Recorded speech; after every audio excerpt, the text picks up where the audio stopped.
안녕하십니까 여러분. 저는 성균관대학에서 동양철학을 강의하고 있는 최일범 교수입니다. 오늘 여러분들께 동양철학과 인문학이라고 하는 주제로 강의를 드리게 되었습니다. 좋고 유익한 시간이 되시기를 바랍니다. 먼저 제가 동양철학의 인문학이라는 주제를 선택한 이유를 말씀드리겠습니다. 인문학이라고 하는 말이 요즘 대단히 유행하고 있고, 인문학 강좌도 곳곳에서 개설이 되고 있지만, 사실 이 인문학이라고 하는 이 학문적인 의미는 동양과 서양이 서로 그 콘텐츠가 다르고, 또 고대 사회와 중세 사회, 그리고 오늘날 우리가 쓰고 있는 인문학의 의미도 서로 같지 않은 것입니다. 그렇기 때문에 저는 그 인문학에 대한 여러 가지 다양한 의미를 가능하면 요약해서 말씀드리고, 동양 철학에서 인문학이라고 하는 것이 어떤 의미를 가지고 있고, 그리고 우리가 그것을 왜 학습해야 하는가에 대해서 앞으로 강의를 하고자 합니다.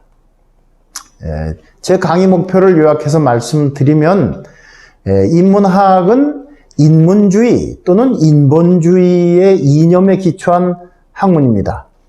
말씀드렸다시피 동양과 서양에서 다 같이 인문주의 또는 인본주의가 발달을 했지만 그 역사적인 배경과 사상적 내용은 서로 다릅니다.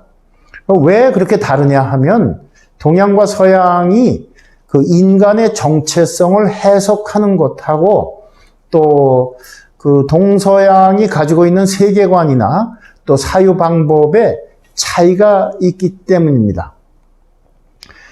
또한 인문학은 앞으로 21세기에 인류의 그 새로운 문명을 구축하는 데 있어서 아주 대단히 중요한 의미를 가지고 있고 또 기능을 할 것으로 저는 믿습니다.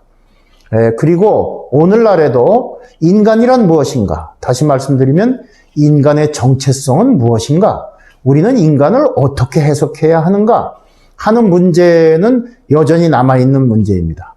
그리고 이 문제를 어떻게 해결하느냐, 어떻게 해석하느냐의 그 향방에 따라서 인류의 생존과 발전을 결정하는 그런 새로운 문명이 구축될 것으로 생각하고 있습니다. 그러면 아까 제가 오늘날 우리가 사용하는 인문학에는 다양한 의미가 있다고 했는데, 먼저 현대에 우리가 사용하고 있는 인문학이라고 하는 것은 어떤 의미인가에 대해서 간단히 말씀드리겠습니다.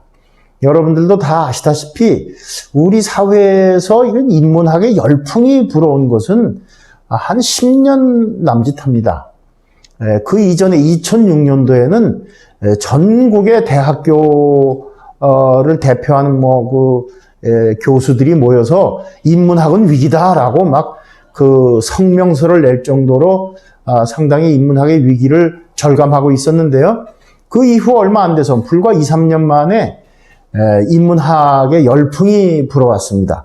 근데 그것은 재미있게도 우리 사회에서의 반성이라기보다는 애플이라는 회사를 성공시킨, 그래서 오늘날 우리가 쓰고 있는 이 휴대폰, 스마트폰을 개발한 스티브 잡스라고 하는 인물에 의해서 그렇게 이루어졌습니다. 왜냐하면 스티브 잡스는 애플의 성공이 단순히 기술만의 성공이 아니라 기술에 인문학이 융합되었기 때문에 성공할 수 있었다라고 얘기했고, 그는 소크라테스와 대화만 할 수 있다면 애플의 모든 기술을 맞바꿀 것이다 라고 하는 아주 재밌는 얘기를 한 적이 있습니다. 그런데 이렇게 기술과 인문학이 결합한다고 할 때 여기에 여기에 숨어있는 하나의 함정이 뭐냐면 인문학 전체가 위기를 맞을 수도 있다고 하는 것입니다. 그것은 오늘날 인문학이라고 하는 것이 단순히 기술의 도구로 전락하는 것이 아닌가 라고 하는 그 의구심으로부터 비롯됩니다. 오늘날 그 트랜스 휴머니즘이라고 하는 말이 유행하고 있는데요. 그것은 뭐냐면 기술을 이용해서 인간의 신체뿐만 아니라 정신의 능력도 업그레이드 할 수 있다고 하는 전망입니다. 그래서 이것은 오늘날 휴머니즘보다도 앞서 있다고 그래서 포스트 휴머니즘이라고 하는 말로도 표현을 하고 있는데요.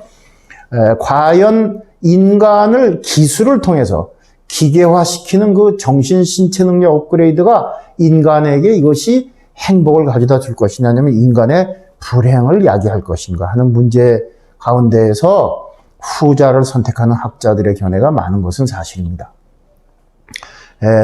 다시 한번 이제 말씀드리자면 제가 동양 철학의 인문학을 주목하는 이유는 인문학이라고 하는 것이 인문주의 또는 인본주의에 기초한 학문이라고 하는 점이고 우리가 그런 의미에서 인문주의, 인본주의를 어떻게 해석하느냐, 어떤 인문주의를 선택하느냐에 따라서 인문학의 의미와 가치가 결정될 것입니다. 그래서 먼저 서양 전통에서 인문주의가 어떻게 출발했는가 하는 것에 대해서 말씀을 드리겠습니다. 서구의 인문주의라고 하는 것은 다 아시다시피 서양에서 15세기에서 18세기 사이에 소위 르네상스라고 하는 그런 인문주의 문화운동에서 비롯되었습니다. 그것은 다 아시다시피 중세의 그 교황 중심, 다시 말해서 신중심, 종교 중심의 신본주의와 결별하고 그리스 로마 시대의 인문주의를 재발견함으로써 새로운 문화를 일으키자고 하는 어떤 각성으로부터 출발했는데요. 여기에서 중요한 것은 인간의 이성을 발견하고 그리고 종교가 아닌 과학 중심의 방법을 선택한다는 것이었습니다.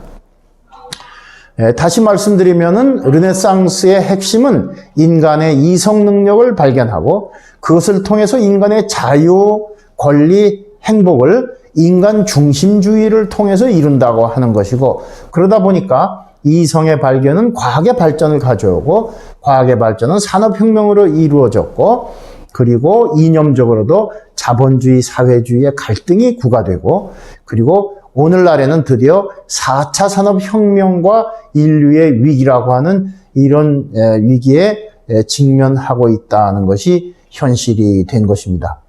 사실상 우리가 소위 르네상스, 다시 말해서 종교 중심으로부터 인간 중심, 인문주의 중심으로 문화가 발전한다는 것은 예를 들면 다음과 같은 얘기입니다. 중세 시대에 살았던 인간이라면 예를 들어 남녀가 사랑을 한다고 할 때 또는 결혼을 한다고 할 때 결혼을 누구하고 하느냐 그것을 결정해 주는 것은 어떤 사제들이나 아니면 성직자들 또는 계율에 의해서 성서의 가르침에 의해서 우리가 결혼을 결정한다 이렇게 말한다고 하면 오늘날 우리는 나에게 그 사람을 사랑하는 감정이 있는가를 먼저 조회하고 그 감정에 따라서 결정을 하게 됩니다. 바로 이런 것이 신본위로부터 인간 중심주의로의 전환이다라고 할 수가 있는 것입니다. 그러면 오늘은 여기까지만 말씀드리고 다음 강의에서 동양 철학의 인문주의에 대해서 좀 더 말씀드리도록 하겠습니다. 다음 강의를 기대해 주시기 바랍니다. 여러분 대단히 감사합니다.